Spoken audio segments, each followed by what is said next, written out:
पुष्कल के द्वारा चित्रांग का वध, हनुमान जी के चरण प्रहार से सुबाहु का शापोद्धार तथा उनका आत्मसमर्पण।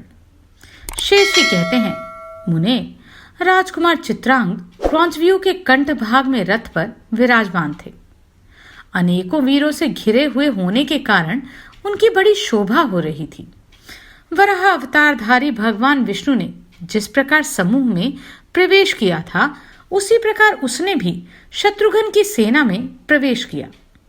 उसका धनुष अत्यंत सुदृढ़ और मेघ गर्जना के समान टंकार करने वाला था। चित्रांग ने उसे खींचकर चढ़ाया और करोड़ों शत्रुओं को भस्म करने वाले तीखे बाणों का प्रहार आरंभ किया। उन बाणों से समस्त शरीर छिन्न भिन्न हो जाने के कारण बहुत से योद्धा धराशायी हो गए। इस प्रकार घोर संग्राम आरंभ हो जाने पर पुष्कल भी युद्ध के लिए गए। चित्रांग और पुष्कल दोनों एक दूसरे से भिड़ गए। उस समय उन दोनों का स्वरूप बड़ा ही मनोहर दिखाई देता था। पुष्कल ने सुंदर भ्रामकास्त्र का प्रयोग करके चित्रांग के दिव्य रथ को आकाश में घुमाना आरंभ किया।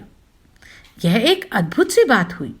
एक मुहूर्त तक आकाश में चक्कर लगाने के बाद घोड़ों सहित वह रथ बड़े कष्ट से स्थिर हुआ और युद्ध भूमि में आकर ठहरा। उस समय चित्रांग ने कहा, पुष्कल, तुमने बड़ा उत्तम पराक्रम दिखाया। श्रेष्ठ योद्धा संग्राम में ऐसे कर्मों की बड़ी सराहना करते हैं।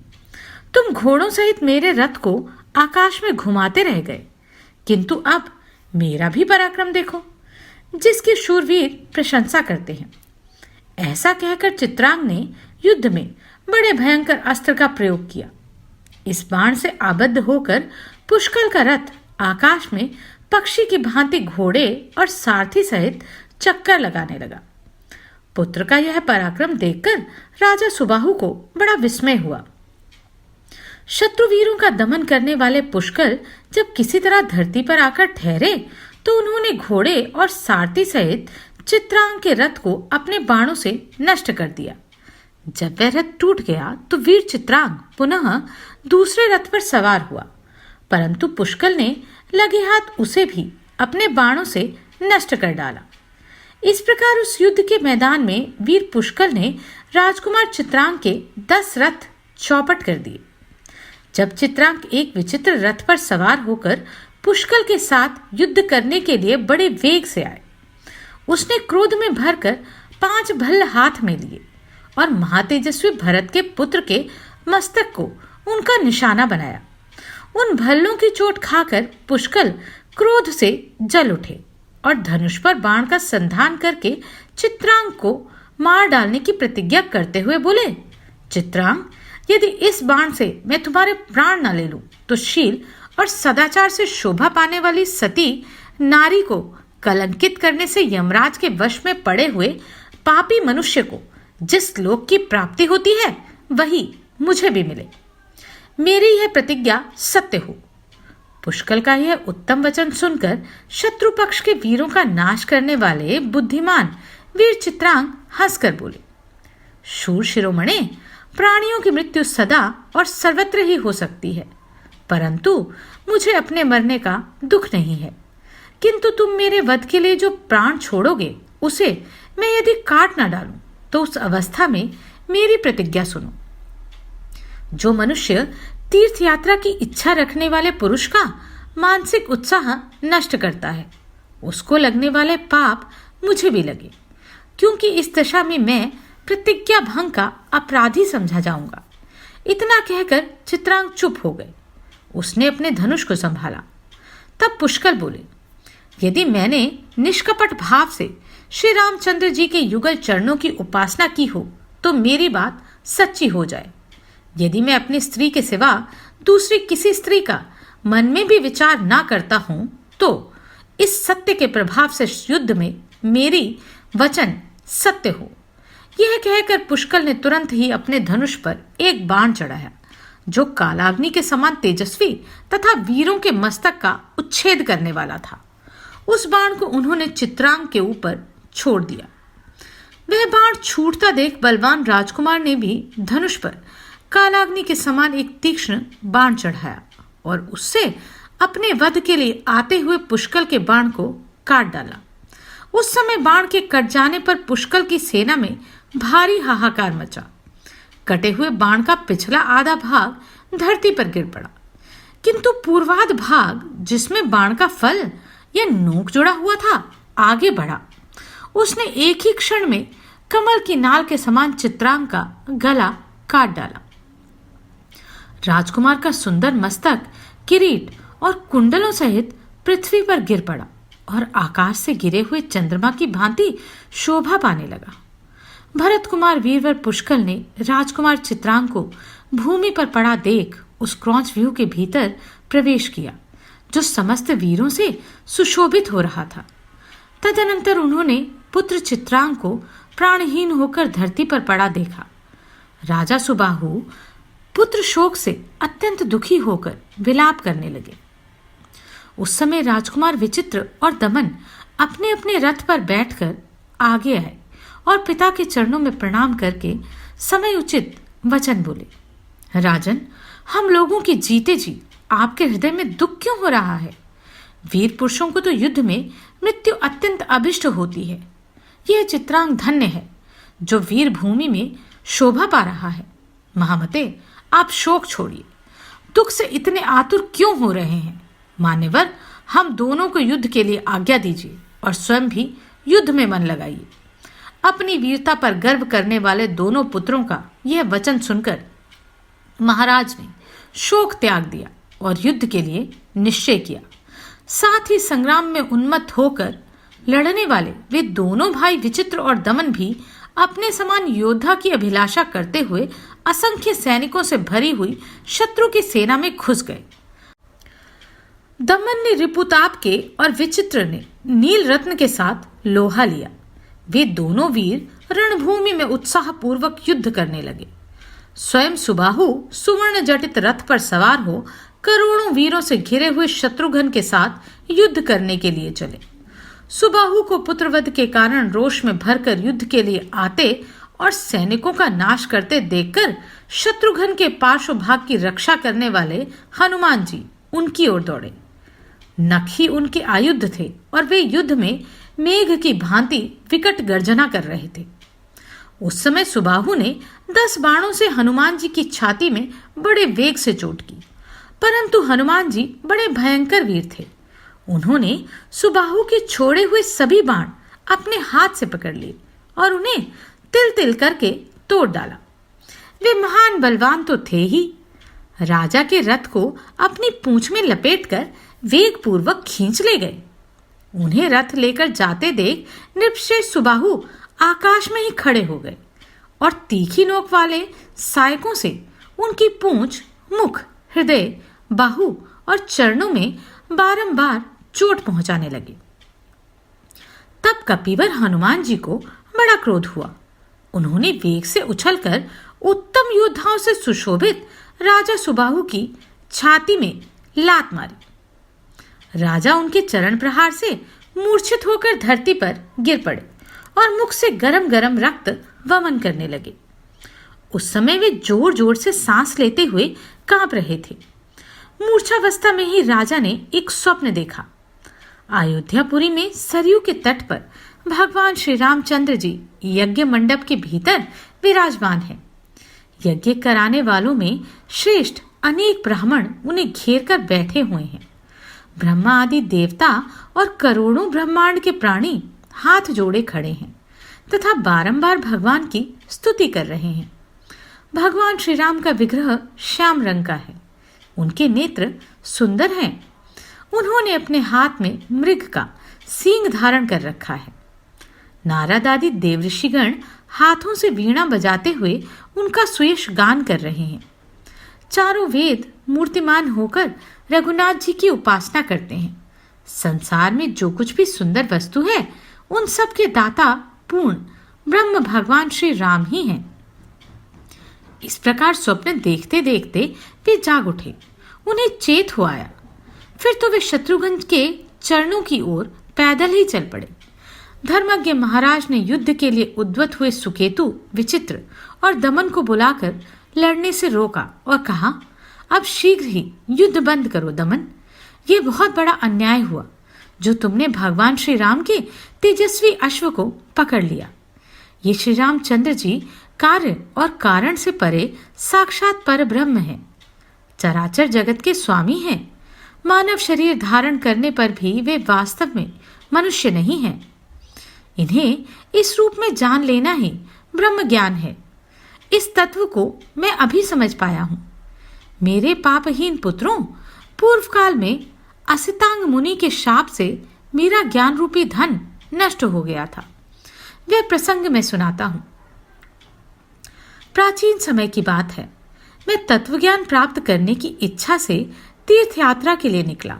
उस यात्रा में मुझे अनेकों धर्मज्ञ ऋषि महर्षियों के दर्शन हुए। एक दिन ज्ञान प्राप्ति की इच्छा से मैं असितांग मुनि की सेवा में गया। उस समय उन ब्रह्मर्षि ने मेरे ऊपर कृपा करके इस प्रकार उपदेश देना आरंभ किया। वे जो अयोध्यापुरी के स्वामी महाराज श्री रामचंद्र जी हैं, उन्हीं का नाम परब्रह्म है तथा जो उनकी धर्मपत्नी जनक किशोरी भगवती सीता हैं, वे भगवान की साक्षात चिन्मयी शक्ति मानी गई हैं। दुस्तर एवं अपार संसार सागर से पार जाने की इच्छा रखने वाले योगीजन यम नियम आदि साधनों के द्वारा साक्षात श्री रघुनाथ जी का ही उपासना करते हैं। वे ही ध्वजा में गरुड़ का चिन्ह धारण करने वाले भगवान नारायण हैं। स्मरण करने मात्र से ही वे बड़े बड़े पापों को हर लेते हैं। जो विद्वान उनकी उपासना करेगा वह इस संसार समुद्र से तर जाएगा। मुनि की बात सुनकर मैंने उनका उपहास करते हुए कहा, राम कौन बड़े शक्तिशाली हैं? ये तो एक साधारण मनुष्य है। इसी प्रकार हर्ष और शोक में डूबी हुई ये जानकी देवी भी क्या चीज है? जो अजन्मा है उसका जन्म कैसा, तथा जो अकर्ता है उसके लिए संसार में आने का क्या प्रयोजन है? मुने, मुझे तो आप इस तत्व का उपदेश दीजिए जो जन्म, दुख और जरावस्था से परे हो। मेरा ऐसा कहने पर उन विद्वान मुनीश्वर ने मुझे शाप दे दिया। वे बोले, ओ नीच, तू श्री रघुनाथ जी के स्वरूप को नहीं जानता तो भी मेरे कथन का प्रतिवाद कर रहा है। इन भगवान श्री रामचंद्र जी की निंदा करता है और ये साधारण मनुष्य हैं, ऐसा कहकर उनका उपहास कर रहा है। इसलिए तू तत्व ज्ञान से शून्य होकर केवल पेट पालने में लगा रहेगा। यह सुनकर मैंने महर्षि के चरण पकड़ लिए और अपने प्रति उनके हृदय में दया का संचार किया। वे करुणा के सागर थे। मेरी प्रार्थना से पिघल गए और बोले, राजन, जब तुम श्री रघुनाथ जी के यज्ञ में विघ्न डालोगे और हनुमान जी वेग पूर्वक तुम्हारे ऊपर चरण प्रहार करेंगे, उसी समय तुम्हें भगवान श्री राम के स्वरूप का ज्ञान होगा, अन्यथा अपनी बुद्धि से तुम उन्हें नहीं जान सकोगे। मुनिवर, असितांग ने पहले ही जो बात बताई थी उसका इस समय मुझे प्रत्यक्ष अनुभव हो रहा है। अतः अब मेरे महाबले सैनिक रघुनाथ जी के शोभायमान अश्व को ले आवें। उसके साथ ही मैं बहुत सा धन, वस्त्र तथा यह राज्य भी भगवान को अर्पण कर दूंगा। वह यज्ञ अत्यंत पुण्य प्रदान करने वाला है। उसमें श्री रामचंद्र जी का दर्शन करके मैं कृतार्थ हो जाऊंगा। इसलिए अश्व सहित अपना सर्वस्व समर्पण कर देना ही मुझे अच्छा जान पड़ता है। उत्तम रीति से युद्ध करने वाले सुबाहु पुत्रों ने पिता की बात सुनकर बड़ा हर्ष प्रकट किया। वे महाराज सुबाहु को श्री रघुनाथ जी के दर्शन के लिए उत्कंठित देखकर उनसे बोले, राजन, हम लोग आपके चरणों की सेवा कुछ नहीं जानते, अतः आपके हृदय में जो शुभ संकल्प प्रकट हुआ है वह शीघ्र ही पूर्ण होना चाहिए। सफेद चंवर से सुशोभित, रत्न और माला आदि की शोभा से संपन्न तथा चंदन आदि के द्वारा चर्चित यह यज्ञ संबंधी अश्व शत्रुघ्न जी के पास ले जाइए। आपकी आज्ञा के अनुसार उपयोग होने में ही इस राज्य की सार्थकता है। स्वामीन, प्रचुर समृद्धियों से भरे हुए कोष, हाथी, घोड़े, वस्त्र, रत्न, मोती तथा मूंगे आदि द्रव्य लाखों की संख्या में प्रस्तुत हैं। इनके सिवा और भी जो महान अभ्युदय की वस्तुएं हैं, उन सब को श्री रामचंद्र की सेवा में समर्पित कीजिए। महामते, हम सभी पुत्र आपके किंकर हैं, हमें भी भगवान की सेवा में अर्पण कीजिए। पुत्रों के ये वचन सुनकर महाराज सुबाहु को बड़ा हर्ष हुआ। वे आज्ञा पालन के लिए उद्यत हुए अपने वीर पुत्रों से इस प्रकार बोले, तुम सब लोग हाथों में हथियार ले नाना प्रकार के रथों से घिरकर कवच आदि से सुसज्जित हो घोड़े को यहाँ ले आओ। तत्पश्चात मैं राजा शत्रुघ्न के पास चलूंगा। शेष जी कहते हैं, राजा सुबाहु के वचन सुनकर विचित्र, दमन, सुकेतु तथा अन्य शूरवीर उनकी आज्ञा का पालन करने के लिए उद्यत हो नगर में गए और उस मनोहर अश्व को, जो सफेद चमड़ से संयुक्त और स्वर्णपत्र आदि से अलंकृत था, राजा के सामने ले आए। रत्नमाला आदि से विभूषित और मन के समान वेगवान उस अश्वमेध यज्ञ के अश्व को लाया देख बुद्धिमान राजा को बड़ी प्रसन्नता हुई। वे अपने पुत्र पौत्रों के साथ परम धार्मिक शत्रुघ्न जी के समीप पैदल ही चले। उन्हें अच्छी तरह जानकारी थी कि यह धन नश्वर है। जो लोग इसमें आसक्त होते हैं उन्हें यह दुख ही देता है। यही सोचकर वे विनाश की ओर जाने वाले धन का सदुपयोग करने के लिए वहां से चले। निकट जाकर उन्होंने देखा शत्रुघ्न जी श्वेत छत्र से सुशोभित हैं तथा मंत्री सुमति से भगवान श्री राम की कथा वार्ता पूछ रहे हैं। भय की बात तो उन्हें छू भी नहीं सकी थी। वे वीरोचित शोभा से उद्दीप्त हो रहे थे। उनका दर्शन करके पुत्र सहित राजा सुबाहु ने शत्रुघ्न जी के चरणों में प्रणाम किया और अत्यंत हर्ष में भरकर कहा, मैं धन्य हो गया। इस समय उनका मन एकमात्र श्री रघुनाथ जी के चिंतन में लगा हुआ था। शत्रुघ्न जी ने देखा, ये उद्भट राजा सुबाहु मेरे प्रेमी होकर मिलने आए हैं, तो वे आसन से उठ खड़े हुए और सबके साथ बाहें पसार कर मिले। विपक्षी वीरों का नाश करने वाले राजा सुबाहु ने शत्रुघ्न जी का भली भांति पूजन करके अत्यंत हर्ष प्राप्त किया और गदगद स्वर से कहा, करुणानिधे, आज मैं पुत्र, कुटुंब और वाहन सहित धन्य हो गया, क्योंकि उस समय मुझे करोड़ों राजाओं द्वारा अभिवंदित आपके चरणों का दर्शन हो रहा है। मेरा पुत्र दमन अभी नादान है, इसलिए उसने इस श्रेष्ठ अश्व को पकड़ लिया है। आप इसके अनीतिपूर्ण बर्ताव को क्षमा कीजिए। जो संपूर्ण देवताओं के भी देवता हैं तथा जो लीला से भी इस जगत की सृष्टि, पालन और संहार करने वाले हैं, उन रघुवंश शिरोमणि श्री रामचंद्र जी को यह नहीं जानता।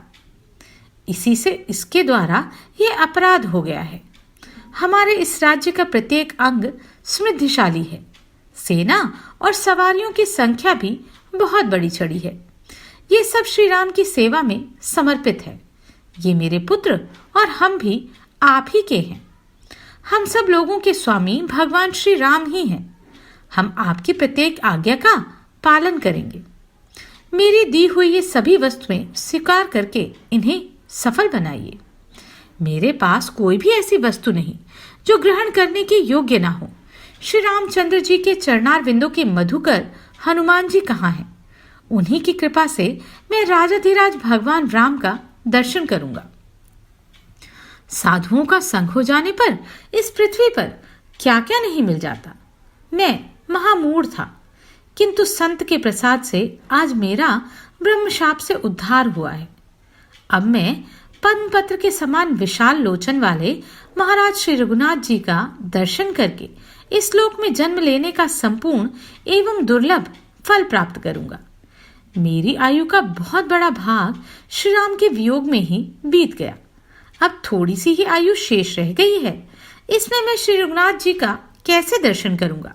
मुझे यज्ञ कर्म में कुशल श्री रामचंद्र जी का दर्शन कराइए, जिनके चरणों की धूलि से पवित्र होकर शिला भी मुनि पत्नी हो गई, तथा युद्ध में जिनके मुखारविंद का अवलोकन करके अनेकों वीर परम पद को प्राप्त हो गए।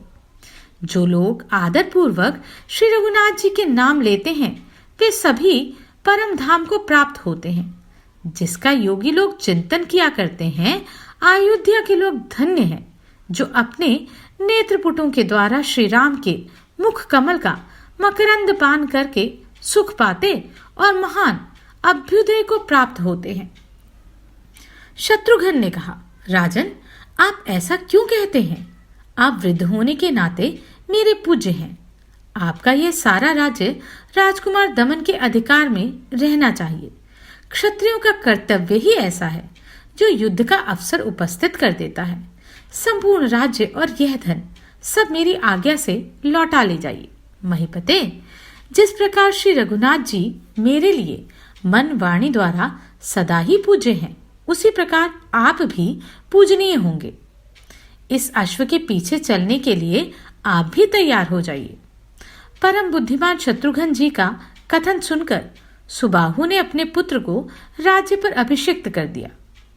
उस समय शत्रुघ्न जी ने उनकी बड़ी सराहना की। तदनंतर वे महारथियों से घिरकर रणभूमि में गए और पुष्कल के हाथ से मरे हुए अपने पुत्र का विधि पूर्वक दाह संस्कार करके कुछ देर तक शोक में डूबे रहे। उनका वह शोक साधारण लोगों को भी दृष्टि में था।